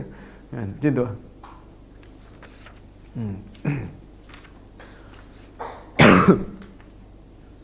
Dan sahabat-sahabat Nabi juga, tuan-tuan, mereka tidak meletakkan dunia di dalam jiwa mereka. Sebab itu Allah Ta'ala jadikan dunia berada di tangan mereka. Sesiapa yang menjadikan dunia dalam jiwa dia, maka Allah Ta'ala akan jadikan kefakiran di antara celah dua biji mata dia. Ini janji Nabi sebut dalam hadis. Hadis yang saya sebut dah saya hurai dulu kan. Dah hurai kan?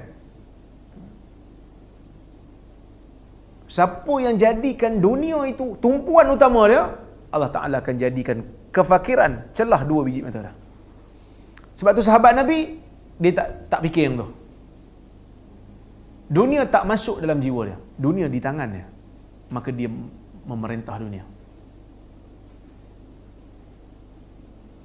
Saya teringat satu riwayat yang diriwayatkan oleh Imam Al-Hakim dalam Mustadrak. Umar Al-Khattab radhiyallahu anhu, tawaduknya Umar ni, dia memerintah dunia masa tu. Empire yang besar. Jadi bila di seberang sungai nak pergi ke Parsi, dia ambil sepatu dia tu, diikat dua. Diikat yang belah sini dengan belah sini. Diikat, dia letak atas bahu. Mana sini ada selipar, sini ada selipar lah kan. Saya tak ingat siapa sahabat yang tegur dia. Rasa Abu Ubaidah kot. Tengok kata, Umar jangan buat macam tu. Sekali tentera orang kafir tengok, malu kita kerajaan Islam, pemimpin duk gantung selipar kat bahu kan. Dia kata, nahnu qaumun a'azzanallahu bil Islam.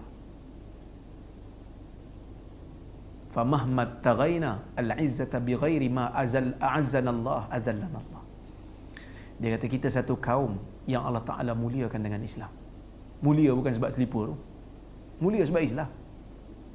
Bila kita mencari kemuliaan selain daripada apa yang Allah Ta'ala muliakan kita dengannya, Tuhan muliakan kita dengan Islam. Kita pergi cari benda lain nak dapat mulia, Allah Ta'ala akan hinakan kita. Umar bagi mesej clear pada sahabat dia. Maka dia memerintah dunia. Jadi Empire Umar, satu nama yang tak pernah dikenal oleh tamadun dulu. Siapa dia ni? Hanya orang padang pasir je. Kan? Tapi akhirnya membina Empire Islam. Dan namanya disebut sampai hari ini. Baik. Maka kita katakan, mana lebih afdal dalam Islam? Kaya afdal ke miskin afdal?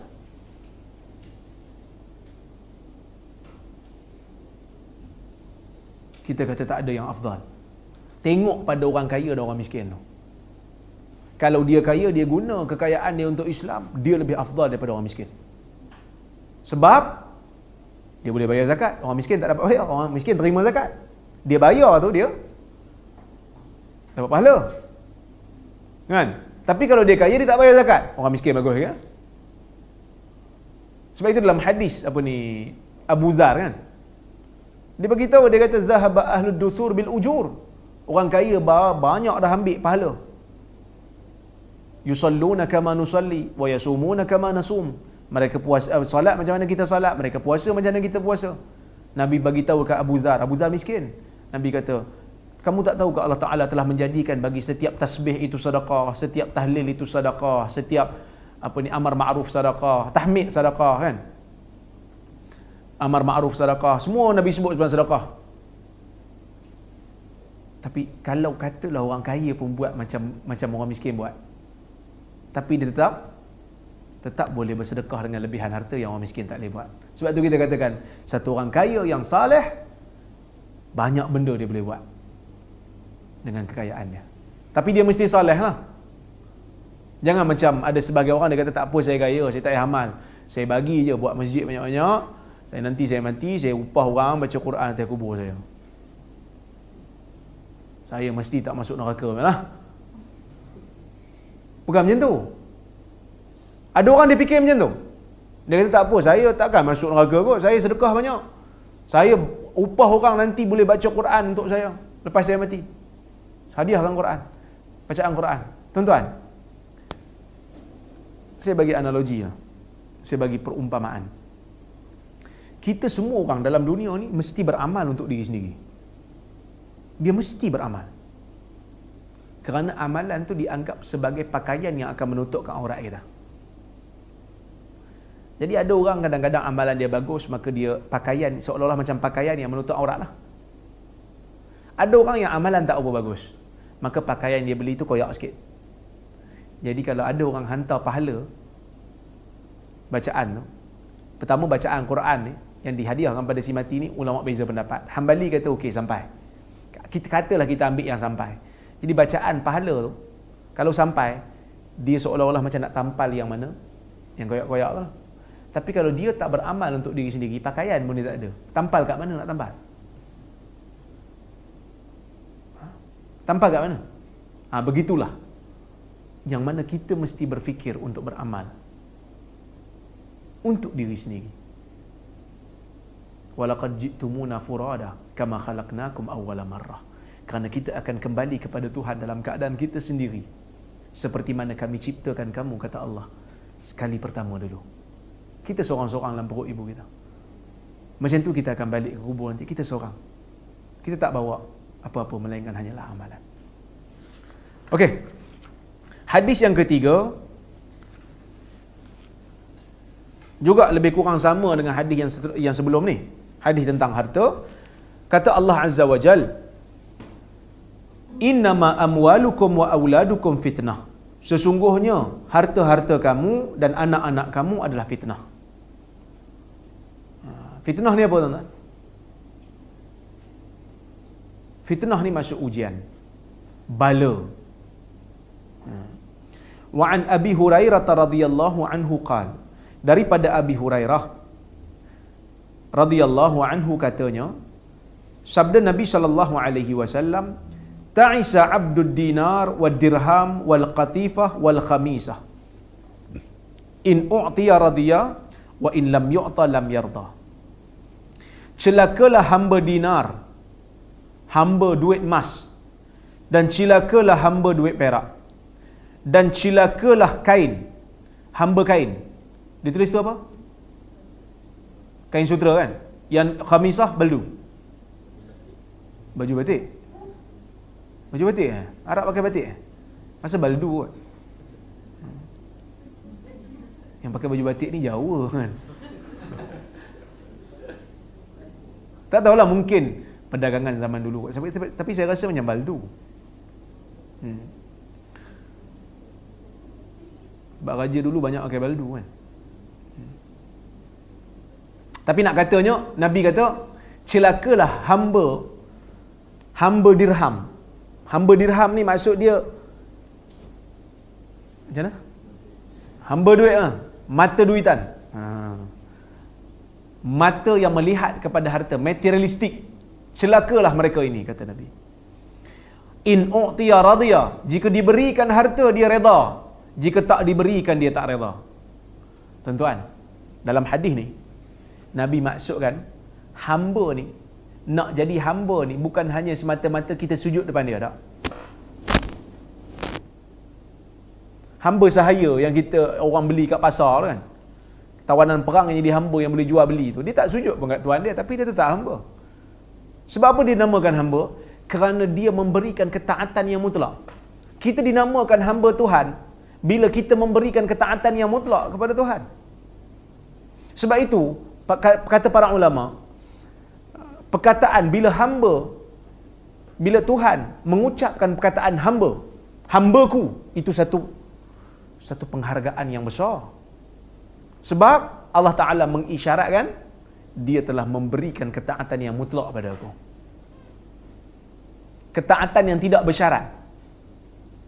Jadi satu orang kalau dia berikan ketaatan yang tidak bersyarat kepada satu makhluk selain daripada Tuhan, walaupun dia tak pergi sujud depan orang tu, dia tak sujud pun, dia tetap dikira sebagai hamba.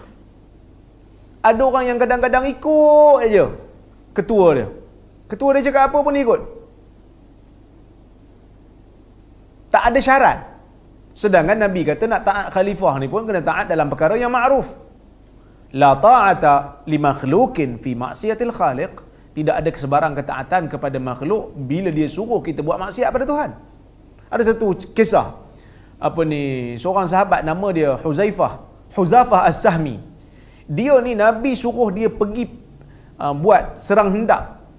Satu kumpulan buat serang hendak, dan Nabi perintahkan supaya diorang ni, kumpulan ni taat kepada seorang pemimpin yang Nabi lantik. Nabi kata dia ni jadi pemimpin kamu untuk pergi musafir, taat pada dia.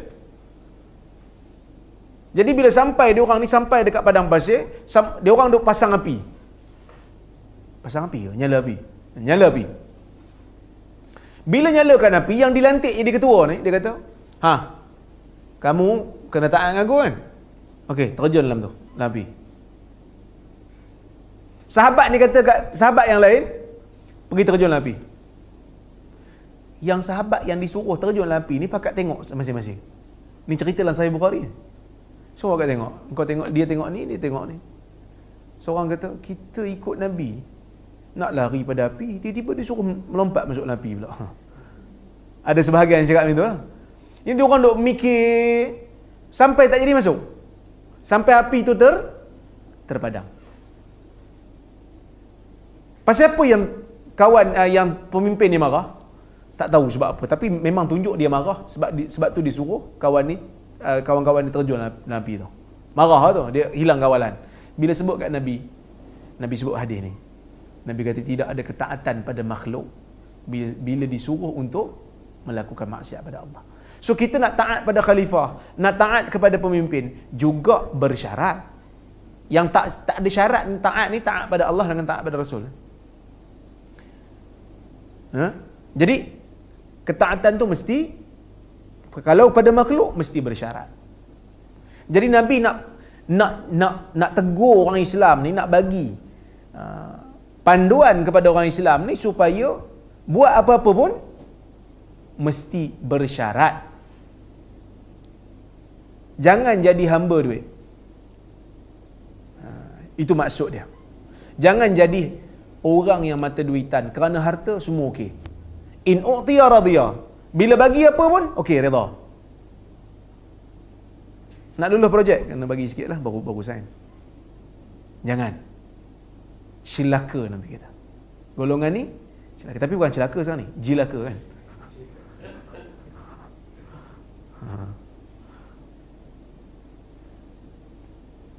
Mesti ada syarat. Islam suruh penganut dia berpegang dengan prinsip. Prinsip kebenaran itu maqalallah wa maqalar rasul. Prinsip kebenaran itu apa yang Tuhan kata, apa yang Nabi kata. Bukan apa yang kita akan dapat dari lepas kita sebut satu pendirian kita. Kadang kita nak buat pendirian, orang tanya kita pendapat kita. Kadang kita pun mikir, ni kalau aku sebut ni, kalau dia tak setuju dengan aku, habis pula aku ni. Kita sebut je lah. Apa yang Allah Ta'ala kata, apa yang Nabi kata. Dia tak setuju, tu pasal dia lah. Banyak benda kita setuju. Bab ni kita tak setuju, tak apa. Tak setuju. Okey. Dan dalam ayat Quran ada satu ayat. Allah Ta'ala sebut dalam Quran jelas. Yang mana golongan ulama yang jahat, yang mementingkan dunia. Tuhan sebut dalam Quran, watlu alaihim naba'al ladzi atainahu ayatina fansalakha minha faatba'ahu syaitan fakana minal ghawin walau syi'na la rafa'nahu biha walakinnahu akhlada ilal ard wattaba'a hawa mathaluhu kamathalil kalb. Perumpamaan dia ini seperti anjing. Bukan saya sebut, Tuhan sebut. Dia ni macam anjing. Allah Ta'ala kata, in tahmil alaihi yalhath. Kalau kamu ambil anjing ni kalau kita ambil, dia tetap menjelirkan lidahnya. Kalau kamu tinggalkan dia pun, dia tetap menjelirkan lidahnya. Maksud dia apa? Ulama yang jahat ini, yang mementingkan dunia, mementingkan kedudukan, kata Allah, kamu nasihatlah dia macam mana pun, tidak akan memberikan kesan. Sama seperti anjing. Kalau kamu dukung dia pun, dia akan menjelirkan lidah. Kalau kamu biar pun, dia akan jelirkan lidah. Tidak akan memberi kesan. Kerana dia tahu apa yang dia buat tu salah. Tetapi dia memilih untuk melalui jalan yang salah kerana mementingkan kepentingan hidup dia. Tuan-tuan, dalam Al-Quran, mana-mana orang alim yang memilih untuk kepentingan diri, Tuhan akan panggil dia dengan gelaran binatang. Masalul ladzina hummilut taurata thumma lam yahmiluha kamathalil himar yahmilu asfara. Perumpamaan orang-orang yang diberikan dengan kitab Taurat. Tuhan bagi kat dia Taurat, walam yahmiluha, tetapi mereka tak amal Taurat tu. Kamathalil himar, seperti himar, seperti keldai, yang membawa buku, tetapi buku tak memberi manfaat untuk dia. Jadi tuan-tuan, dalam Quran ni kerah juga kan. So, kita baca Quran, kalau orang yang faham kan, tuan-tuan, kita kena tadabbur Quran, tengok dalam Quran bagaimana Quran menceritakan tentang ulama yang jahat, bahasanya begitu tajam, memberikan nasihat. Aku yang ada ilmu sikit-sikit ni kena ikhlas lah untuk agama. Jadi ada soalan ataupun komen?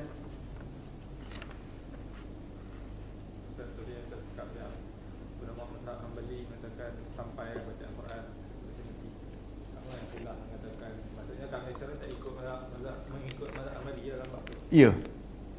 Orang Melayu ni ikut mazhab Hanbali. Kedua soalan kalau orang sebelah mengenai yang hilaf yang pakai orang buka yang lelaki haram pakai emas. Tapi ada yang hilaf mengatakan perempuan juga tak boleh pakai. Betul kan? Ada yang kata orang perempuan tak boleh pakai emas bergelung. Cincin dan rantai. Dia macam bergelung kan, kerah kan. Dia mesti berantai. Pandangan itu dimasyhurkan oleh Al-Albani. Tapi pandangan itu adalah pandangan minoriti yang tak tepat. Majoriti kata orang perempuan boleh pakai emas, tak ada masalah. Cuma jangan pakai lebih pada had. Dulu negeri Selangor dia kata orang perempuan ni lebih had dia tu had uruf lah. Dia kalau orang perempuan pakai emas, emas tu tak kena zakat. Dia kalau emas yang kita simpan cukup 85 gram dia kena zakat kan. Tapi fuqaha kata, sebahagian ulama dia kata, kalau orang perempuan pakai emas tu tak kena zakat lah. Tapi dengan syarat pakai tu jangan pakai lebih pada uruf, suasana tempat dia. Selangor rasanya 800 gram. Jangan lebih pada tu. Jadi kalau 5 kilo di badan aja, dia kena bayar zakat lah.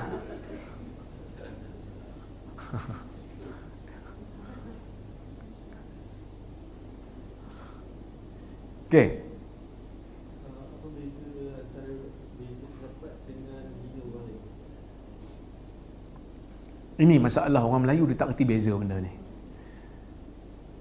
Kita beza pendapat maksud dia kita tak setuju dengan pendapat dia.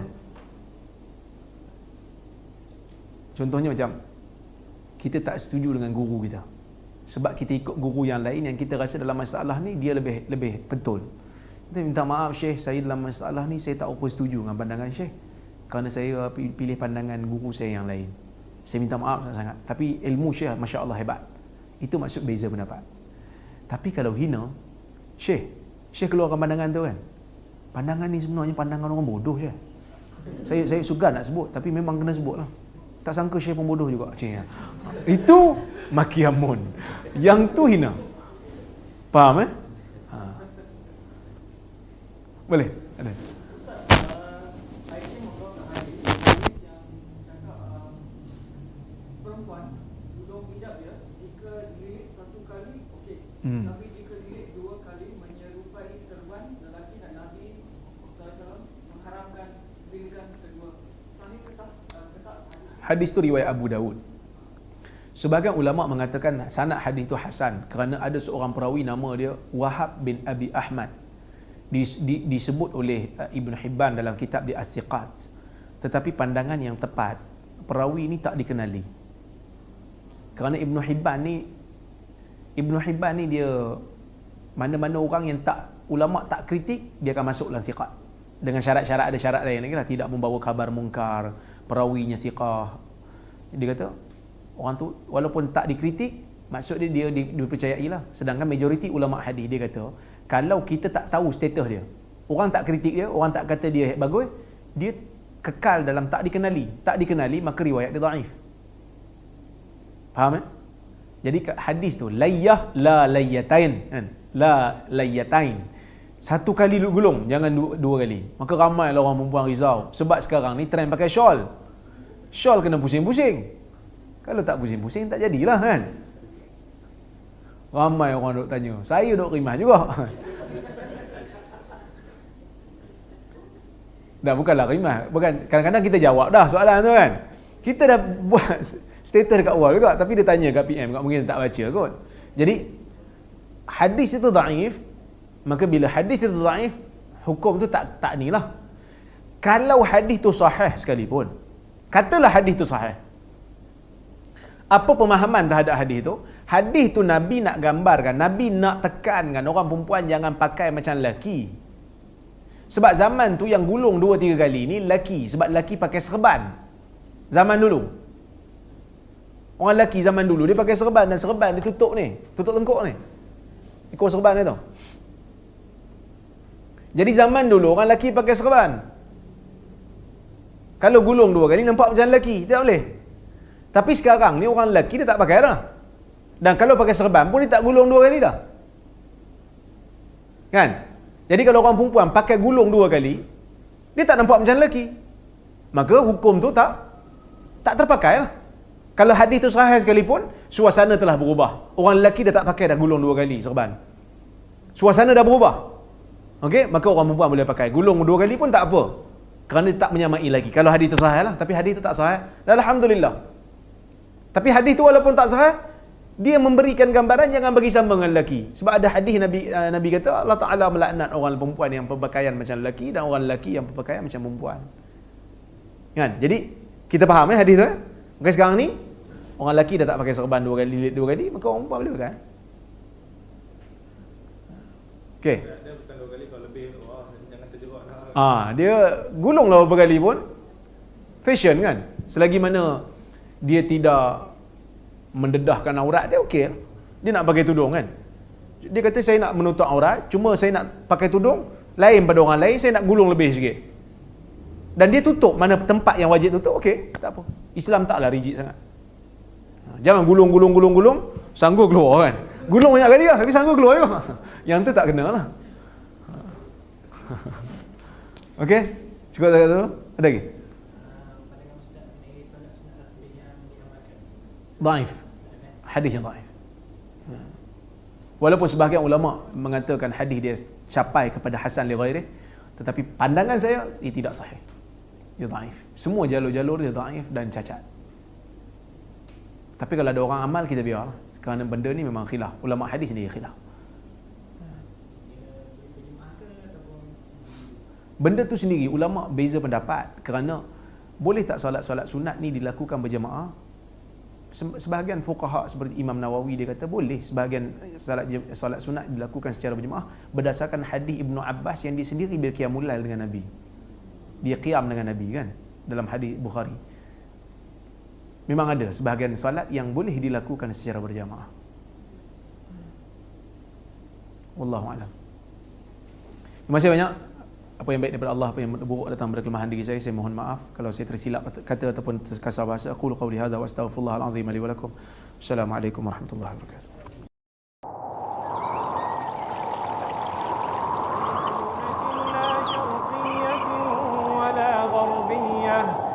يكاد زيتها يضيء ولو لم تمسسه نار نور على نور